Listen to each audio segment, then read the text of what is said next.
let me tell you something, people. The internet, I don't know what's going on with it. I don't know what's going on in the world. But the global bandwidth apparently is sucking so hard that we tried to start our show a little bit early, and our streaming platform told us, nay, nay. But through No need. persistence, and because we're men, we consistently hit the button a Not as lot much. of times. Not as much with Cynthia. I have it recorded. Fucking 2 weeks ago, me and her went to she was doing a band. She was Uh-huh. videotaping everything for the band and getting promotions and everything. Well, throughout the whole thing, she lives in Electra right now. So I was like, hey, I have to do the podcast at 8. We can get done at like 9:30 or we'll get done like at 9:30, then we can go to the bar and go do your stuff. She's like, yeah, that's fine. Just I'll come pick you up early. So she's laying down on the couch, just doing her social media stuff, getting ready for the rest of the day. So me and Bill having an intelligent conversation. Mm-hmm.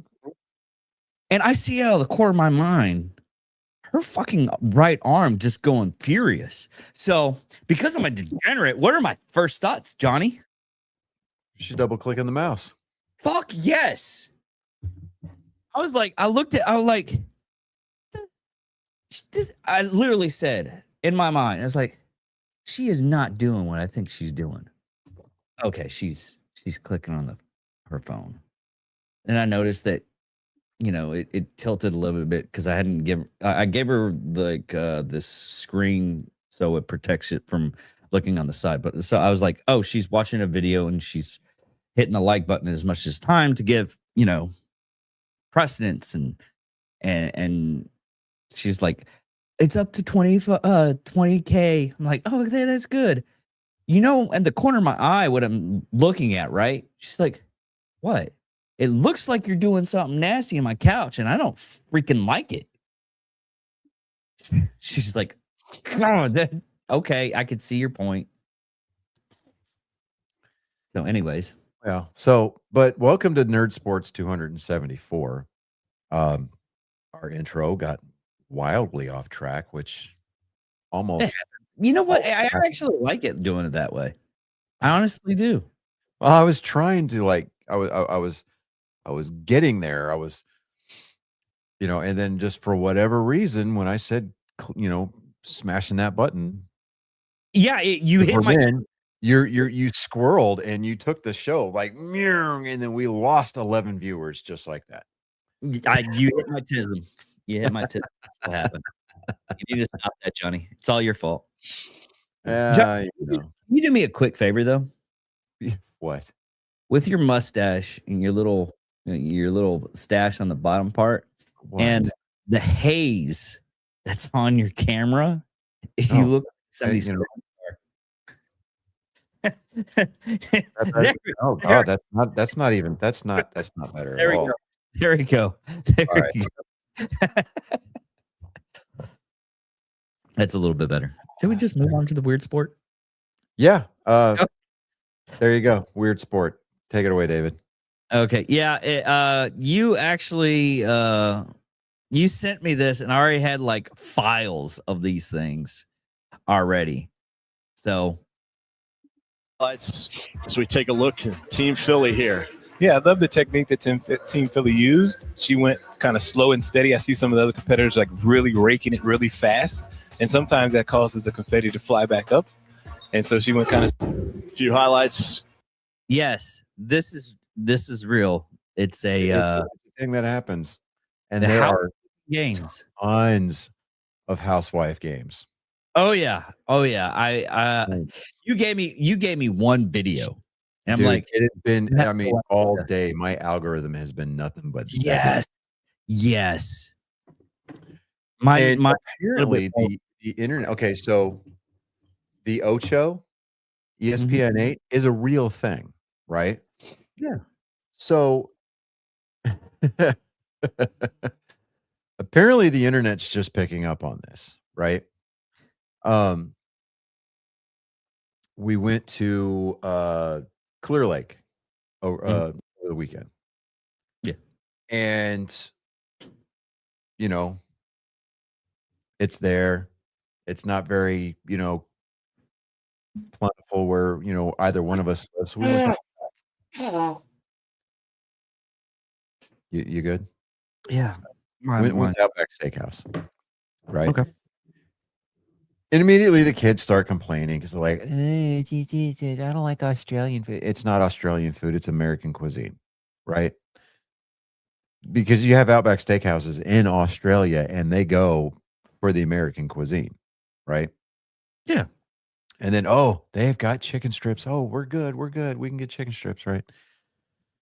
All right. Anyway, so we had profiled this sport a few months back. It's played on a circular field. It's 3 soccer teams, and they're all playing on the same pitch, right? Yeah. 3 goals, 3 teams, 1 ball, right? Yeah. And so I was like, check it out, guys. It's the Ocho. And they're like, okay. I said, Have they never seen Ocho? Yes. Right. No. Eventually the light bulb built up enough wattage to where they they figured it out. They're like, "Oh, you mean like dodgeball?" I'm like, "Yes, like dodgeball." So apparently ESPN took a parody and made it a business plan. And I'm here for it. I don't think it was a parody because at the time they did have like dozens and dozens of ESP channels. I mean, they still do. Well, they still do. There we go. I was highlighting the wrong one. From India, yeah. Yeah. So, so, but it I'm like, man, I've seen so many off the wall sports. And then one of the comments was, if you found yourself watching the Ocho, fear not, football's coming back. Right? 4 Saturdays from now, college football kicks off for the season. Yes. But and thank you for the subscribe. We appreciate that. Hit that little bell notification so that way you get notified whenever we go live. Yes. But all right, so baseball news. All right. So the Red Sox have seemingly hit a wall where they were 27-3 over the last 30 games or whatever. Then, the A's came to town and took 2 out of 3, which stopped their streak of 9 consecutive series wins. They dropped 2 in a row. They're up in Toronto right now, trailing 2-0. I'm not sweating it. I'm not sweating it at all. Right. At work, down so many times. Right. But I'm at work, I'm catching hell, and because obviously I work with a bunch of Astros fans, and there's one Red Sox fan also there, besides myself. And so one of the guys that I work with, he was like, yeah, well, the Astros aren't doing too bad either. And I was like, okay. Yeah, I mean, if you want to, be happy that they took first place in the weakest division of all of baseball. And dude, that ruffled so many feathers. Like, it's like, you know what? Size. Do you need like, bodyguards now? No. Although, admittedly, I'm kind of on one of the supervisors' shit list, but it's okay. Eventually either I'll find someplace else to land on my feet, or I'll, in his words, figure it out. But it is what it is, right? So, show up. I got 12 and a half more hours to go this set, so it's all good, right? Tomorrow's last one of the anyway. I digress. Yeah. So, yeah, I'm not worried about the Sox right now. The fact that they are where they're at, dude, I'm happy, right? Yeah. Because at the beginning of June, they were 14 games below 500. Well, Right now, they're 2.5 games behind the Yankees. They are 11 games over 500, and they're still 8-2 over their last 10 games. Right. So, and they've got the best run differential in the division. They're plus 84. Right. The only team in the American League that's better is the Detroit Tigers with a plus 87. Yeah. And the Tigers, they're 7-3 over their last 10, but like the Astros, they're negative 28 on their run differential. So I'm like, okay, you look at some of the run different. It's kind of atrocious, right? You look at the American League West. You've got first place Houston Astros. They're 60-59. That's one game above 500. Yeah. They're at 504, right? Their winning percentage 6-4 over their last 10. They've lost their last two. Um, uh, then you've got the Rangers, who are in second place, a half game back at 500, and they're 4-6 over their last 10. They've dropped their last game, and they've got a negative 33 run differential. So, yeah, and I'm just like, and the fact that they're tonight, the Rangers are in Anaheim playing the Angels. The Astros are in San Francisco playing the Giants. Both of those teams that they're playing, both of those California teams, just basically had a fire sale or didn't do anything. If you're the Angels, they didn't do anything to improve their clubs at the trade deadline. So on paper, both of those, but both Texas teams should win out in California. Yeah. Well, at least this leg of their California trip, the Astros lost 2 of 3 against the Padres. Yeah. So, well, we still got the main thing. I mean, me and Colin talked about it when you had to work that one day.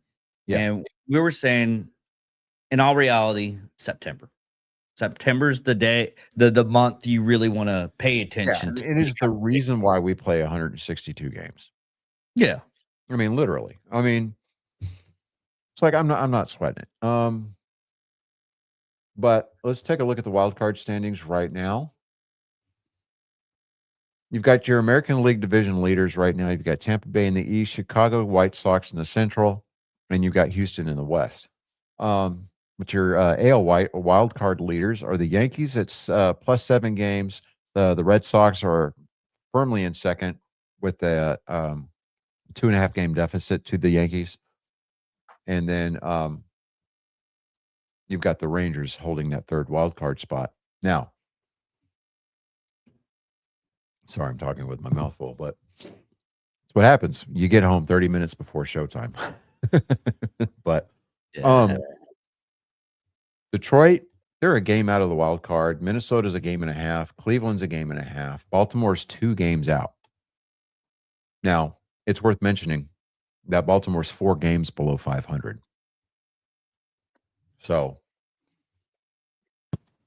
it's conceivable. All the teams that are currently out of the wild card in the American League are a minimum of 2 games below 500 right now.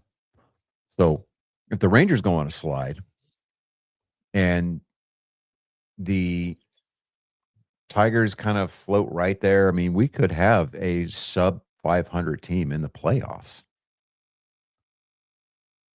And it's happened before. It's happened in the NFL before, but I don't know. Over in the National League, those division leaders, you got Milwaukee in the Central, Atlanta out east, and then the Dodgers out west. Milwaukee has got the best record in baseball right now with a 627 winning percentage. I mean, literally, they're 30 games above 500.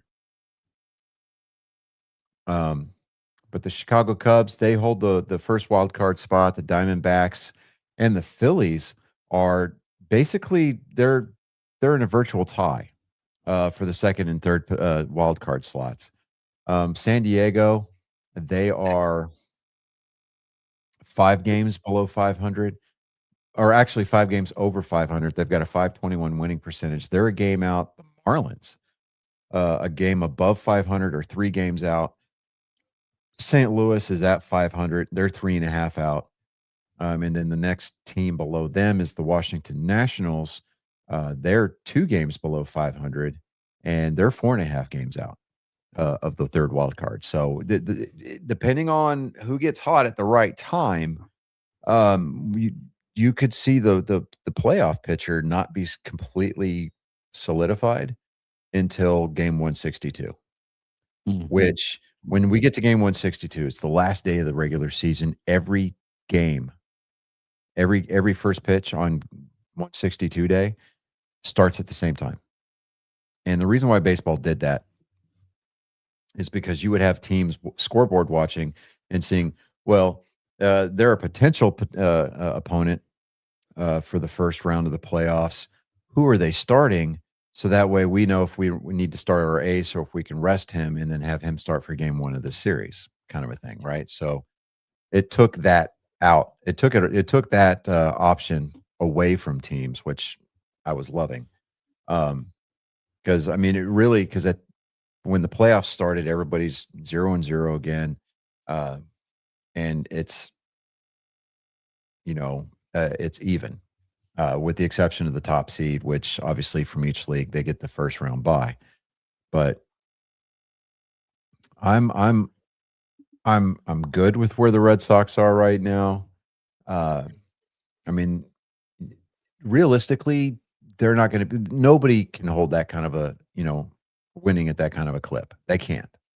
Yeah. Statistically, it's impossible. Nobody has ever gone 162-0 in the real world. Statistically impossible. Well, I mean, back in the Super Nintendo days with Ken Griffey Jr. presents Major League Baseball, yeah, I would go 162-0 all the time. But I had the virtue of the reset button if I was getting my ass handed to me in a game. What was it, So Nolan Ryan? do I know? Was it Nolan Ryan that was kicking your ass? No. It was not. But because the only named player in that whole game was Ken Griffey Jr. Really? Yeah, it was his game, Oh, right? The game wasn't sponsored by or endorsed by the MLPA. It was not. yeah, because they would have to pay each player royalties. Right, exactly. Okay, yeah. Well, the preseason kicks off in 2 days, 21 hours, and 45 minutes. Dude, that According game was to awesome. Right. Well, and I'm going to get to that here in just a minute. But, dude, the Hall of Fame induction speeches, I listened to all of them, and they were good. I give the best speech to Adam Vinatieri. He was the kicker for the New England Patriots and the Indianapolis Colts, won 4 Super Bowls, 3 with New England, 1 with Indianapolis. He holds the record for the most points scored in the NFL, as well as the most field goals kicked in the NFL, as well as a record for the most consecutive field goals made at 44, which is insane, right? He kind of turned it into a little bit of a roast during his speech. Oh, dude, yeah. He was making jokes about Bill Belichick not being able to be there because he had made a prior commitment to judging his girlfriend's cheerleading competition. Yeah. I was like, whoa, okay. So it's going to be like that. And he was making Tom Brady jokes. Where was he? He was like Pat McAfee. He's like, because he played with Pat McAfee. Yeah. Pat McAfee was the punter.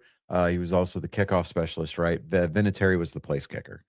But he's like, Pat McAfee's here. Hey, guy, what's going on, bud? Pat McAfee's the only guy who enjoyed holding my balls more than my wife. I was like, I'm listening. I was like, what? And, I mean, dude, the crowd went absolutely nuts, dude. It was crazy. But Of course, Drew Brees, he takes home the award for the most heartfelt and emotional speech.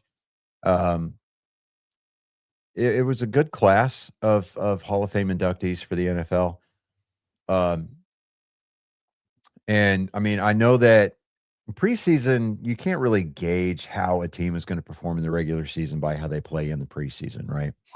Not this year, dude. No, no, have you- no. Back no, up. Hold on. Pump the brakes, Thanos. Hold on.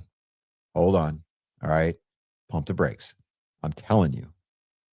All right. Teams that go undefeated in the preseason, 99% of the time do not go on to the Super Bowl, let alone win the Oh no, Super that's Bowl. not what I was trying to get at. Yeah. What I was trying to get at, there's already like mass injuries for almost every Oh, team. No, that's just from training camp. No, I'm Yeah. talking about live games. No, Okay. I get that, but you already have these injuries already in training camp, and Yeah. a good portion of the teams aren't going to be like the A-listers going in there that they want. And this okay, so and here's the thing, man. Here's the thing about any professional sport. All right. Baseball's got spring training, football's got, the preseason, uh, hockey's got a preseason, uh, basketball, I think they've got a preseason as well. But here's the thing. Yeah, you're going to see stars get hurt. You're just going to. There's no way around that. People get hurt, right? Especially the older they get. The opportunity for them to get hurt, even in a non-contact play, goes up, right? Exponentially, right? Yeah. Getting older as we approach our 50s. Well, as I approach my 50s. I'm 2 Okay. years away from your brother. We have phrases in our lexicon like I slept wrong. Like, how do you fuck that up? I slept wrong, right? It's not like there's a sheet of instructions that we were given when we were a kid, like close your eyes and just fucking go to sleep. Yeah. Right? Dude, You it's know- even worse than that. It's like I turned my head today and I got a crick in my neck. It's not. It's worse than that. Like we've got words in our vocabulary like ointment. No, even worse than that. Trust me. This is what happened last Wednesday. I took the kids to the pool at my apartment complex. Right. Well, handling a 3-year-old in the deep end, you're moving them around, trying to make sure they don't drown.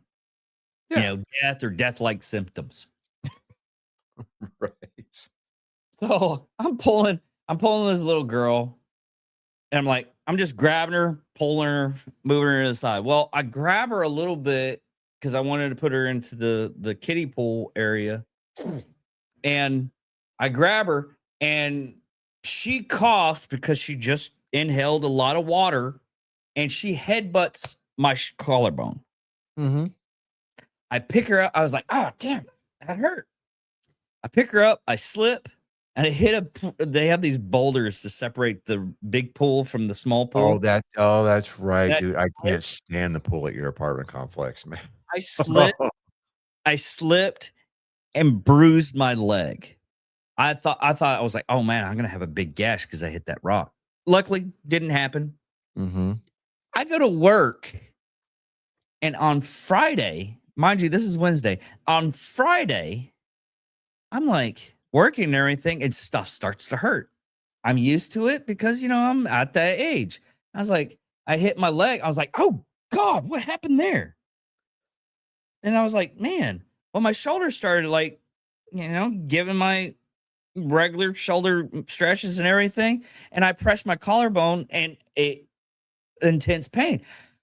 It took me half a day to figure out what had happened because I was trying to figure out the entire day. So I had forgotten what happened to me on Wednesday.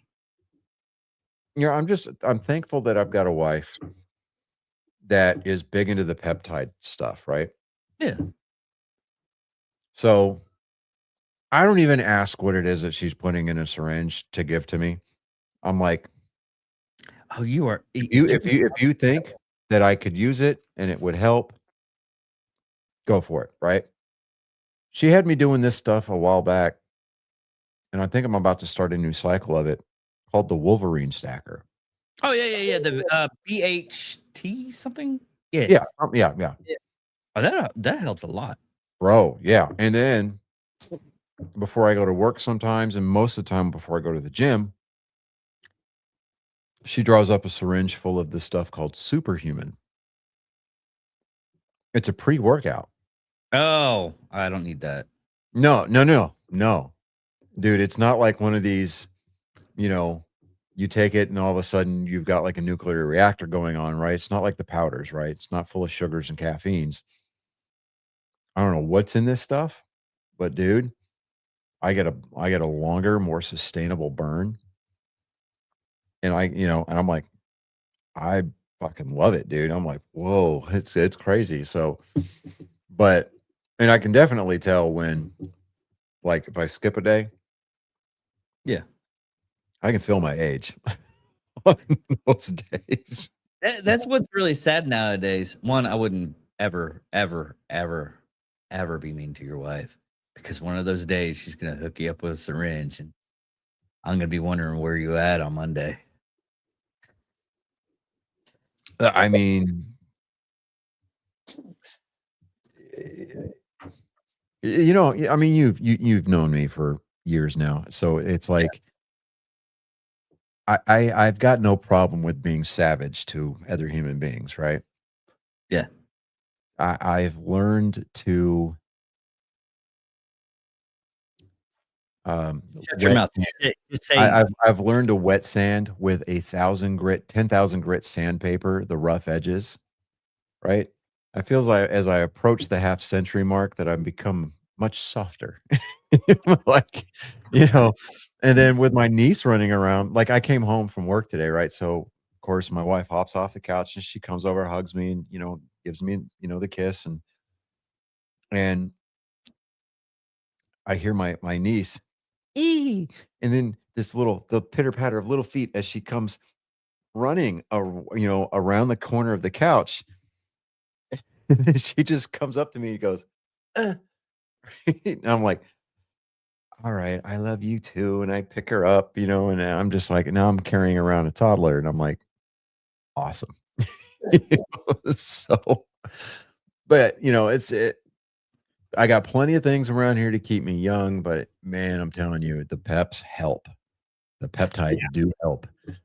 But yeah, so I think I really kind of want to keep tonight short.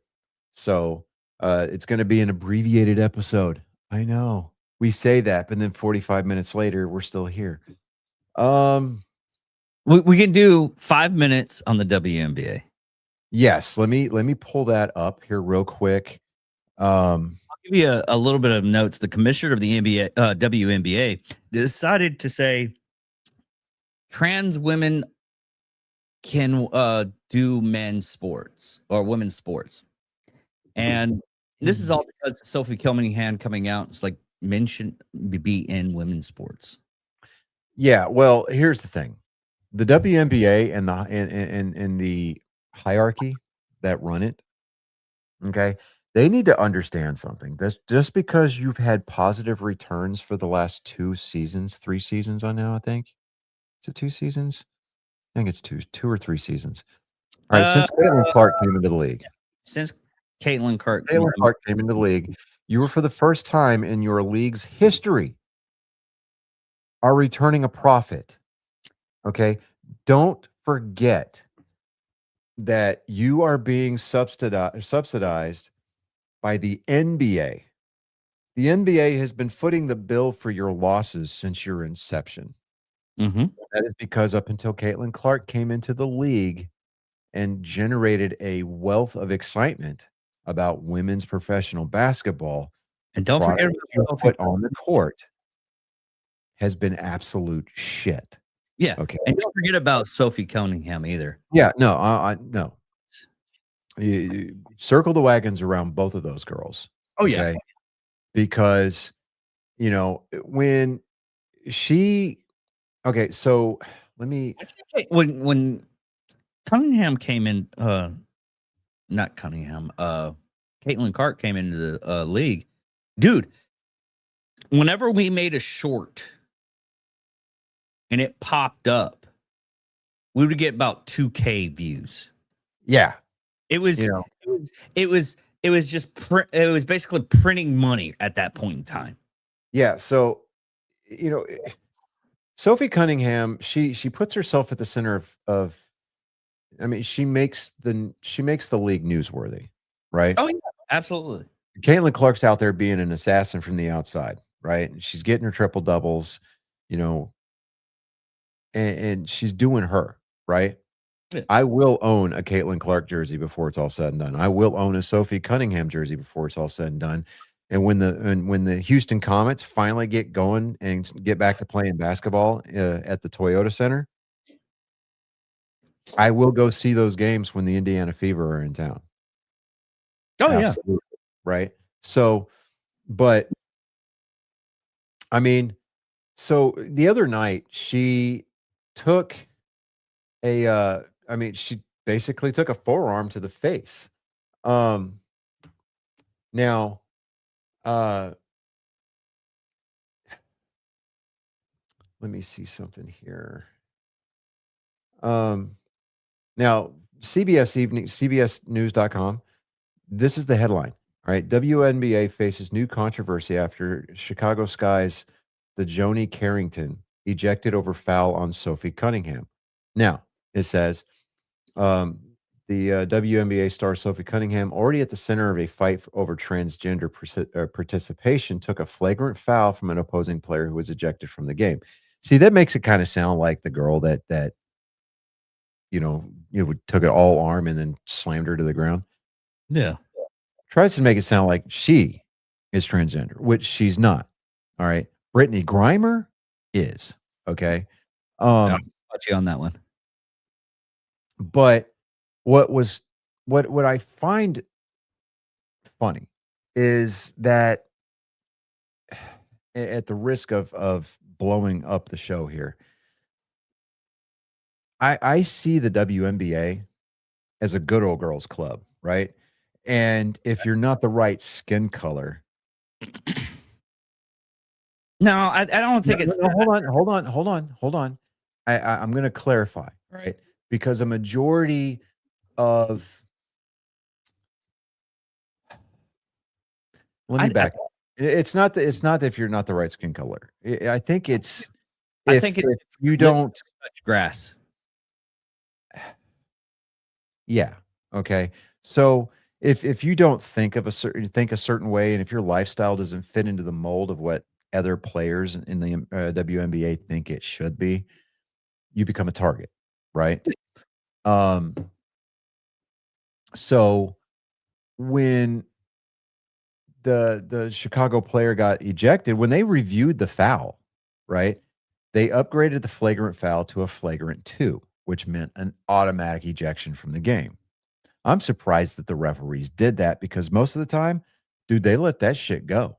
Oh yeah. Right. And it almost seems like it's targeted. Now,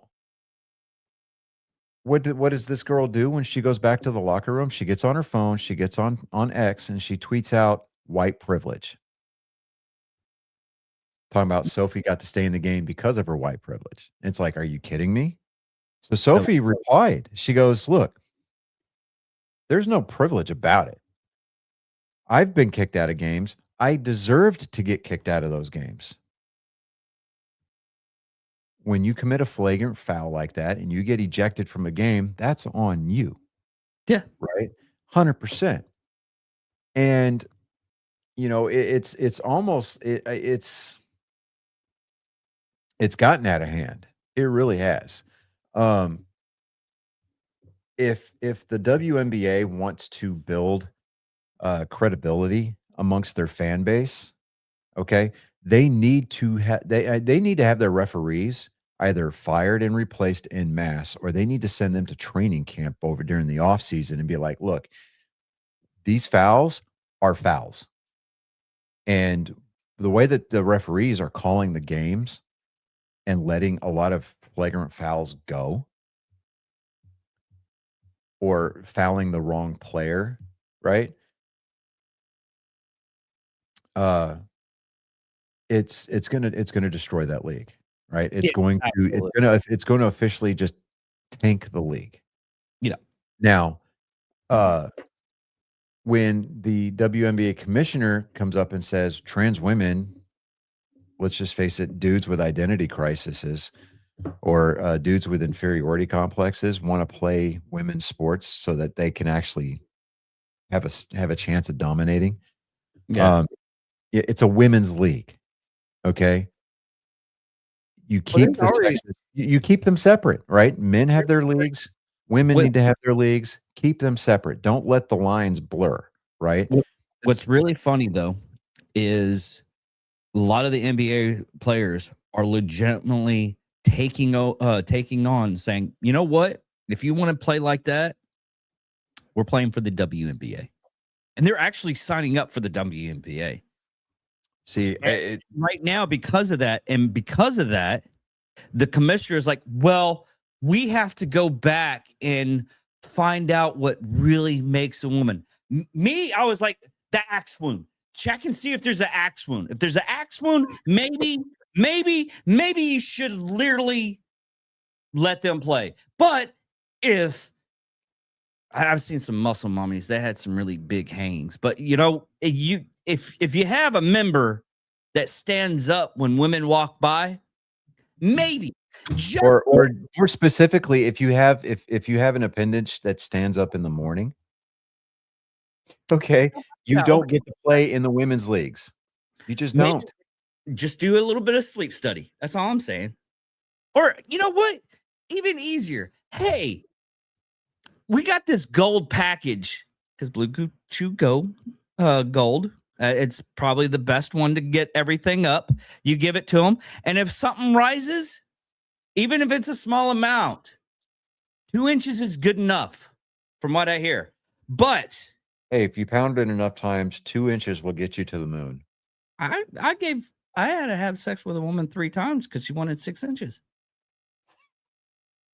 Fucker, dude. Oh my God. But here's the thing, okay? I have a very hard time trying to take a league seriously when the leader, when the commissioner of that league is going to put biological women in harm's way by allowing naturally born men. You know, I don't want to hear this argument between trans women or women. No, the fuck they're not. They're just not. Okay. I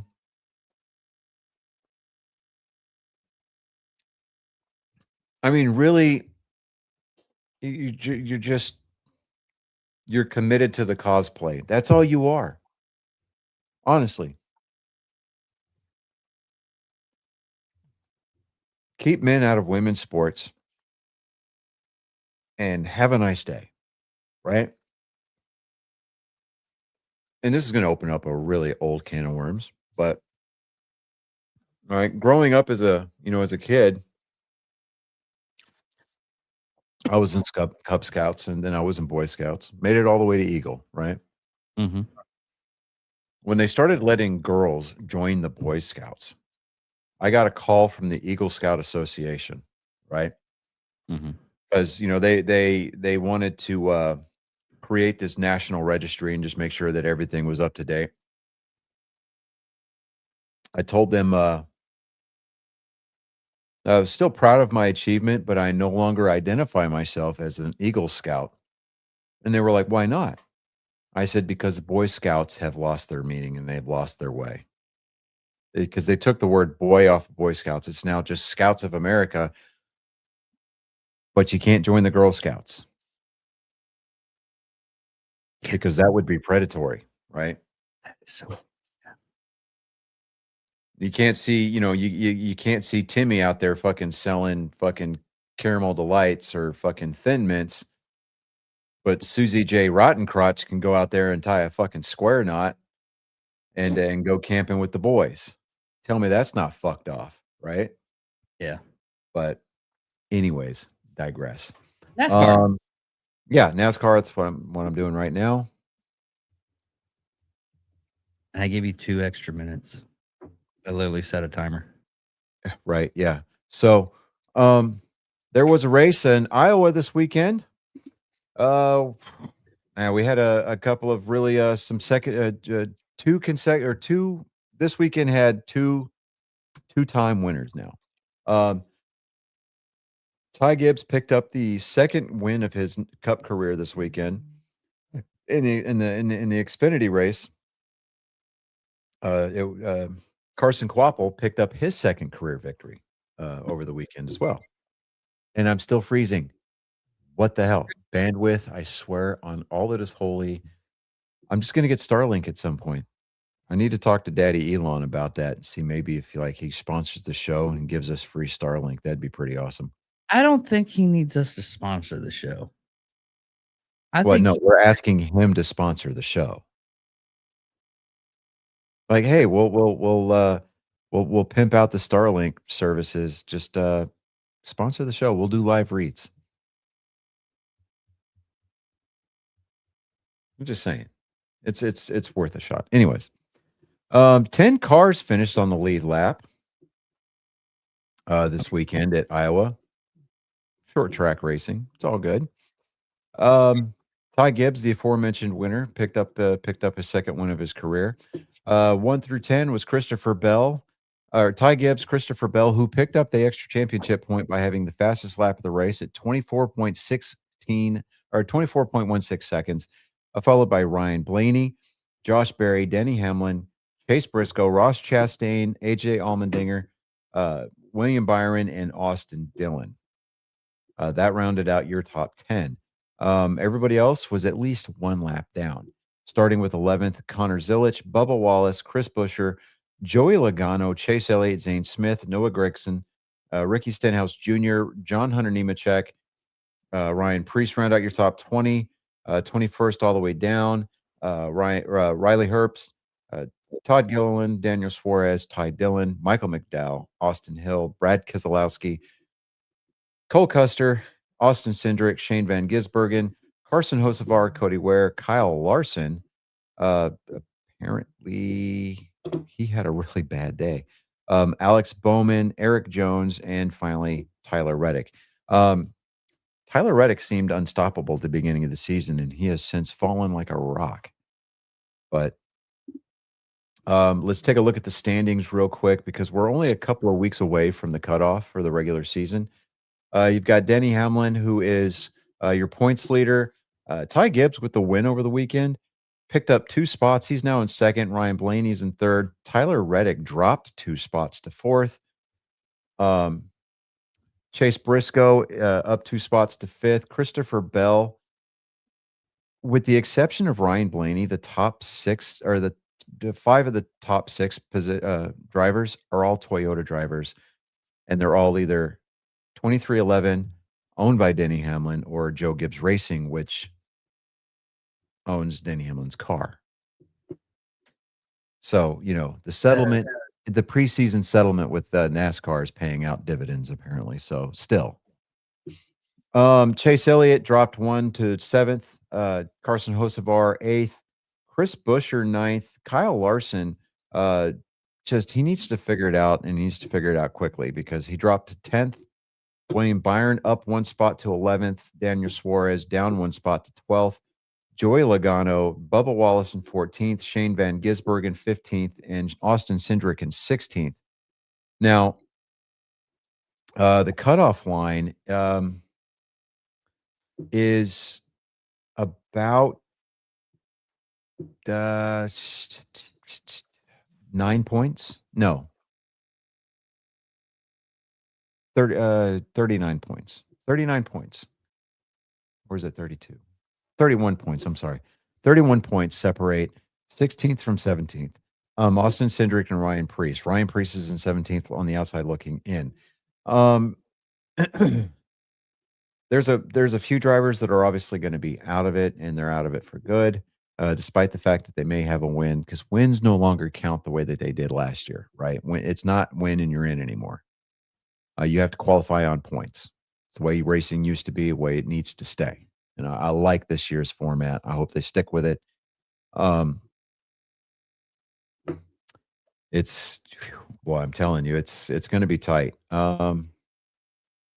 schedule next week, we have got the Cookout 400. That's going to be a Saturday night race, Saturday, August 15th at 6 p.m. Central Time. It's the Cookout 400 at Richmond Raceway, Richmond, Virginia. It's a 400-lap, 300-mile affair. You can catch the race on TV on the USA Network, on the radio at MRN, which is the Motor Racing Network, the voice of NASCAR. Sirius XM Channel 90 in your car or on your mobile device, or your driver feeds on HBO Max.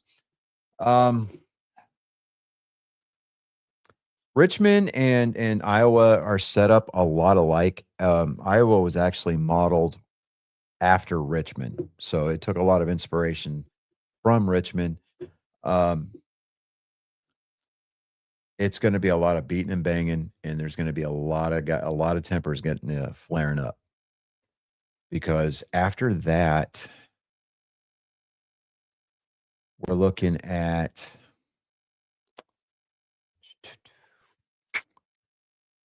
we've got three. Okay, so counting Richmond, we've got 3 more races until the cutoff.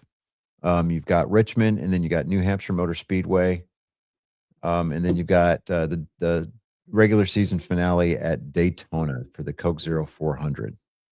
So you want to throw a wild card in there. Guys that are close to the bubble on either side of the line you're going to see a myriad of pit strategies. You're going to see a myriad of dancing partners, and you're going to see a lot of chaos at Daytona, because these super speedways, if they're anything but fast, they're notorious for the big one. And it's not a question of if the big one happens, it's a question of when the big one's going to happen and how many drivers it's going to take out. So, the drivers that are flirting outside, close to the top 10, it just right there from like 8th, 9th, 10th, all the way down to 12th. They need to really be careful, because over the next 3 weeks, they could either position themselves to clinch before they get to Daytona for a spot in the chase, or they could find themselves really needing to have a good day at Daytona in order to make the chase. I like the fact that really it's about points now. So it forces a driver and their team to focus on strategy, right? More so than they did last year, whenever it was just, hey, let's just throw caution to the wind and hope we get a late caution, and here, take 2 tires and go, right? Or stay out, and then you hope that you get a good restart, and then that the rest of the field just kind of bunches themselves up. Because that was really just kind of a wing and a prayer last year with the win and you're in. With the racing for points, now you have to be concerned with the people that you're racing around, where they're at in the points, and then what your finishing position is. And you've also got to excel for those stage points, because last year they were just bonus points in the playoffs. Now they count towards your regular season total. So consistency is the key. You can't hang back all race long and then just pick the right time to kick it into that extra gear, which is what a lot of teams did last year. So did it look good? Did it look cool in the win column? Yeah, absolutely it did. But I think at the end of the day, points racing makes for a better product, and that's just the hill that I'm going to die on. But trying to think, anything nerd news worthy. Do you want a heartfelt sports thing, or do you want a funny sports thing? Well, let's go with funny. So I like the heartfelt one, though. I mean, you're the producer. You do you.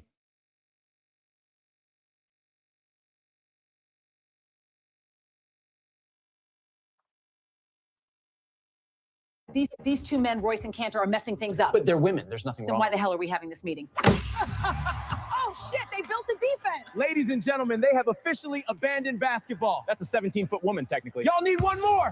Oh, God. Bro, they built a 3-story defense. Stack another one. Make it interesting.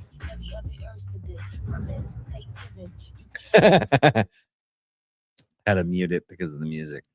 Yeah. But yeah. Tornado.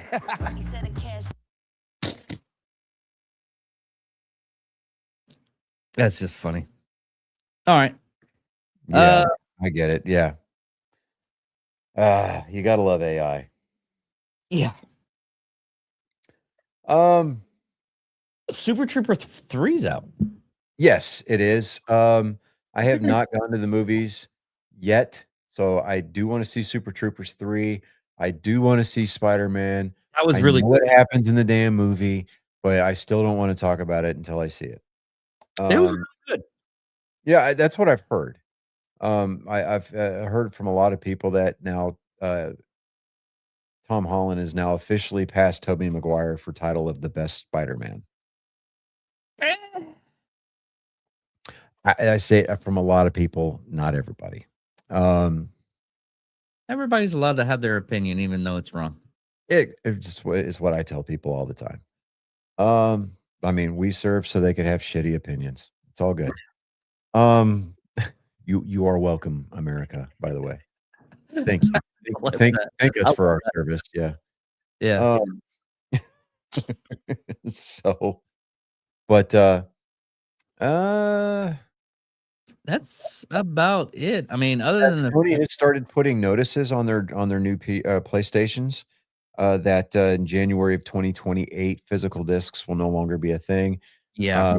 Microsoft has come back and they clapped back and they said, "Hey, we're going to introduce this program called Disc to Digital. So all 3 generations currently of Xbox can be backward compatible on your Series X or Series S. You just have to have a PC, and you can basically rip your discs, your game discs, to your digital library. So you still have your physical games." That's a good one up. Yeah, it is. And the next generation of Xbox is they said it's been confirmed will have a disk drive. And I'm told, I've read that it will natively be backward compatible with every generation of Xbox. That's interesting. So if that does hold true and they can make it work without charging $1,000, Well, okay, it's just I'll get one. Yeah, it's just programming, really. It is, but you've also got to have that laser be able to read several different formats. The lasers nowadays can. They can, Yeah. which really, kind of makes you scratch your head as to why can't Sony they have that? abandoned it. It's like it's just a friggin' emulator, right? So, but it makes things overheat. Well, then stop using liquid metal and use actual thermal paste. It's like, holy crap. And then, for the love of God, figure out cooling and airflow. Holy crap. Okay, and I'll get into it as fast as I possibly can because it involves data centers. And if you could watch our Friday show, Bill goes ape shit every fucking week about data centers. Yeah. But going on the new technology that's coming out to minimize like electricity, water usage, all that stuff. They've actually come out with a lot of good air cool systems that you don't have to use water to do that. Yeah. I don't know. I just,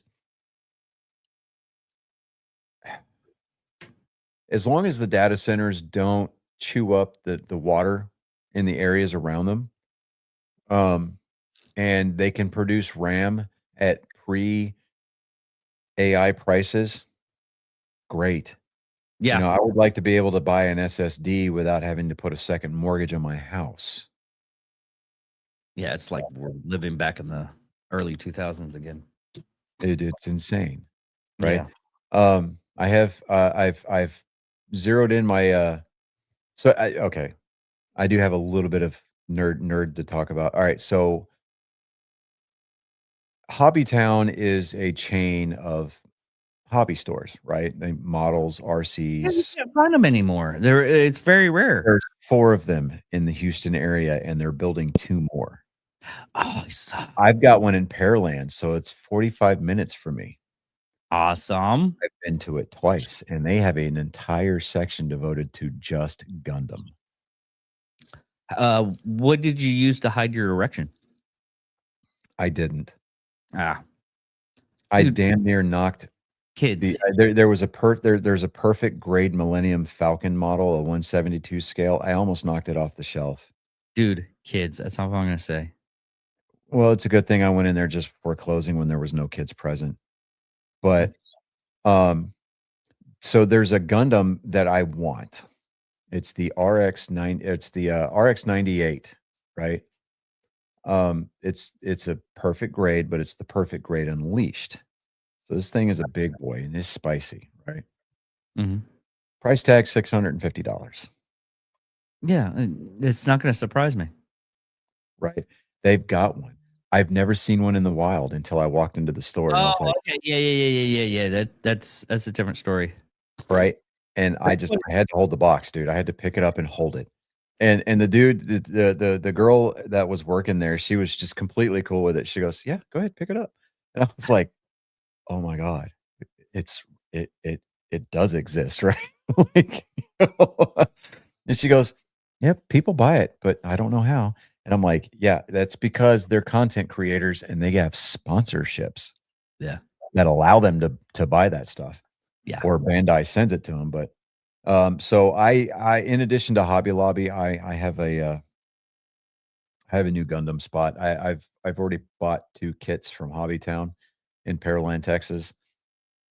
Yeah. Dude, I'm gonna be so fucking broke for the rest of my life. It's not even funny. All right, bud. Let's get this over with, man. Yep, we're gonna land the plane before the hour. So, ladies and gentlemen, thank you for joining us for the 700 or 700, the 274th week in a row. Um, counting down the days until we hit episode 300. If I'm working that night, I'm calling off of work just so I can do the show. I'm Um, gonna do that too. I'm putting in notice right now. Yeah. Anyways, without further ado, you've been indentured. You've been privy. I'd say you're better off. I'm Johnny Skelton. I'm David Dickerman. You don't have to go home, but fuck's sake, you can't stay here. So we're turning on the ugly lights, everybody. Peace out.